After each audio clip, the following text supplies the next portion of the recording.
അച്ഛൻ ഇതുവരെ എത്തിയിട്ടില്ല. എനിക്കാണെങ്കിൽ നല്ല വിശപ്പ്. എന്റെ മോൾ കരയാണ്. അച്ഛൻ വരുമ്പോ പലഹാരം മേടിച്ചോണ്ട് വരും. എന്റെ മോള് കരയല്ലേ മോളെ? അല്ലമ്മേ, എന്നാ ഇനി നമ്മുടെ ഈ വിഷമം മാറുക? കൂട്ടുകാരൊക്കെ എന്നെ കളിയാക്കുക. എല്ലാം ശരിയാവും മോളെ. മോള് കരയാതെ. മഴ തുടങ്ങിയിട്ട് എത്ര നേരമായി? എവിടെ പോയി കിടക്കുകയാണോ? അരി മേടിച്ചോണ്ട് വരാമെന്ന് പറഞ്ഞ് തേങ്ങ വിറ്റ കാശുമായി പോയതാ. ഇതുവരെ വന്നില്ല. അമ്മേ, എനിക്ക് വിശന്നിട്ട് വയ്യ. എന്റെ മോള് വിഷമിക്കാതിരിക്കാൻ അച്ഛനുടനെ വരും. രാവിലെ പോയതാ, ഇതുവരെ എത്തിയില്ല. ദൈവമേ, എന്റെ ഒരു കാലക്കേട്. ഇനി വല്ല ഷോപ്പിൽ പോയി കിടക്കുകയാണോ? മഴയാണെങ്കിൽ നോക്കി വീട് മുഴുവനും ചോർന്നൊലിക്കുക. അതെങ്ങനെ? ഇതൊന്നും ഓരമേഞ്ഞ് കെട്ടാൻ കഴിയുന്നില്ല. കെട്ടിയത് മുഴുവൻ കുടിക്കാനല്ലേ ഉള്ളൂ.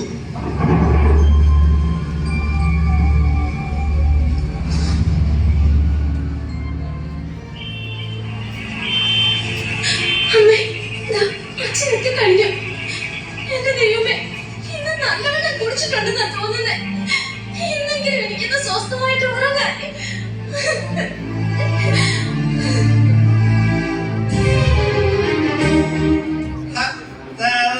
വണ്ടി നിർത്തിയത് ചേട്ടൻ തന്റെ വീടെത്തിയാണ്.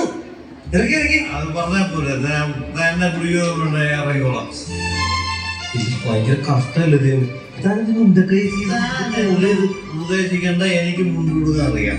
എനിക്ക് വണ്ടി ഇറക്കി, എനിക്ക് പോണമെന്ന് തന്നെ പിടിക്കണ്ട. ഞാൻ ഇറങ്ങിക്കോളാം. ഞാൻ ഇതിന് മുമ്പ് ഇറങ്ങിയിട്ടുള്ളതാ. ഞാൻ ഇറങ്ങിക്കോളാം. തന്റെ മോളാണ് നോക്കിക്കണല്ലേ. എന്ത് പാവം. ഓക്കെ ഓക്കെ, തനിക്ക് തന്റെ പൈസ കിട്ടിയോ? ഞാൻ പോകോളാം. എന്നെ ഉദ്ദേശിക്കണ്ട. എന്നെ ആരും ഉദ്ദേശിക്കണ്ട. ചേട്ടൻ വണ്ടിന്ന് കേട്ട് എനിക്ക് പോണമെന്ന്. താൻ പോണോ? ദൈവമേ രക്ഷായിട്ട്.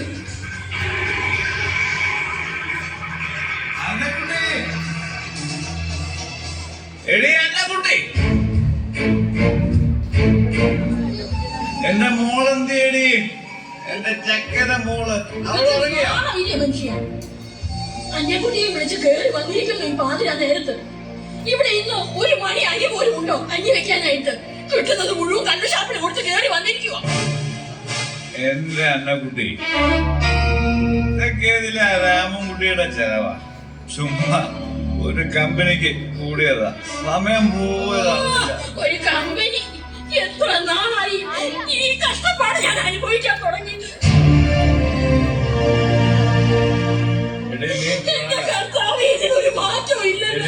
നീ പിണങ്ങാതെ.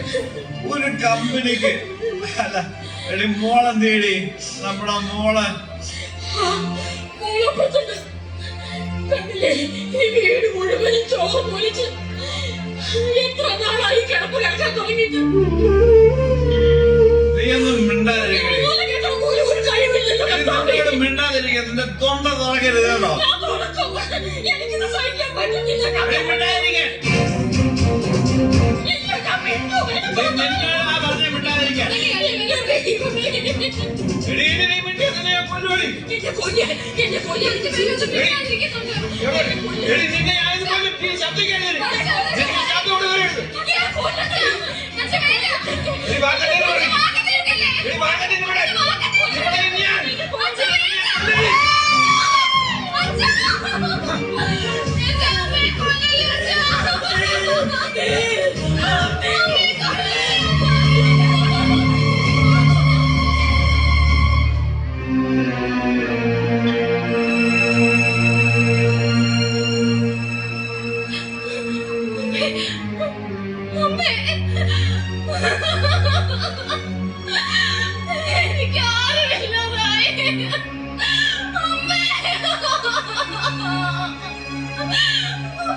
അവളെ ഞാൻ കൊന്നു.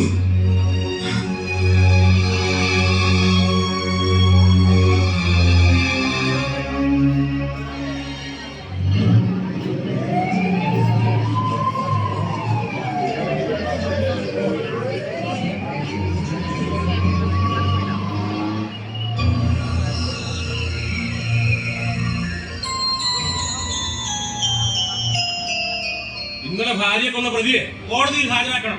കൊണ്ടുപോവാ അവനെ, കൊണ്ടുപോവാ. ഓ, നീയാണ് കക്ഷിയല്ലേ? നിന്റെ ഒരു കാലത്തില് കുടിച്ച് വെളിവില്ലാതെ സ്വന്തം ഭാര്യയെ വെട്ടിക്കൊന്നിട്ട് അവന്റെ ഒരു കാച്ചില്.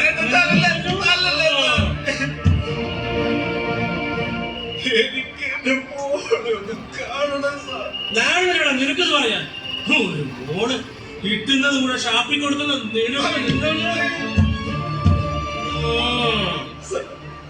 എന്റെ മദ്യപാനമാണ് കയ്യിൽ വന്ന പടവും പോയി.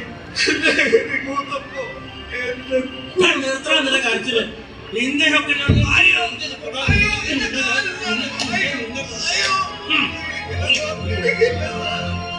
അവിടെ കിടാവീ.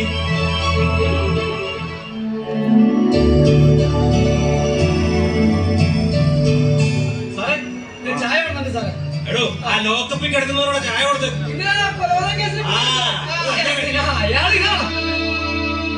ഹലോ ഹലോ ചായ എന്നാ? ഹലോ ഹലോ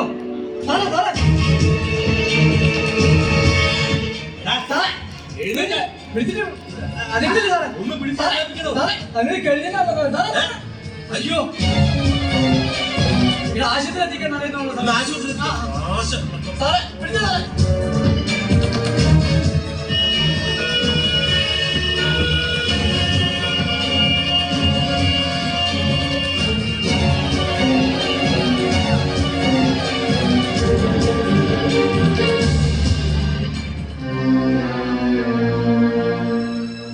ഡോക്ടർ, എങ്ങനെയുണ്ടാ പ്രതിക്ക്?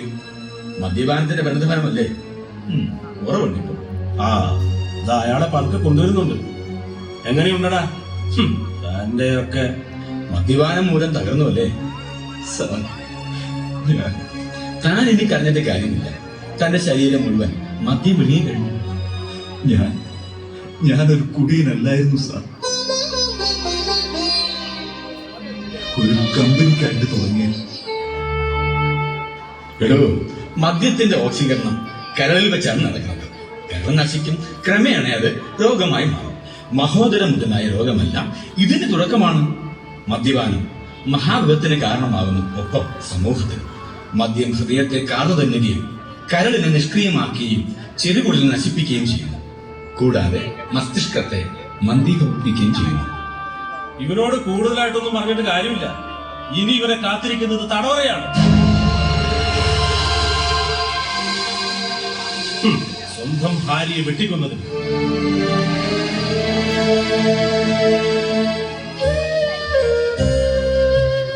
ഞാനെല്ലാം മനസ്സിലാക്കും. എന്റെ കുടുംബം, എന്റെ മകൾ, ഈ നശിച്ച മദ്യപാനം. നിന്റെ ഒരു കരച്ച് നടക്കണങ്ങോട്ട്. അവന്റെ ഒരു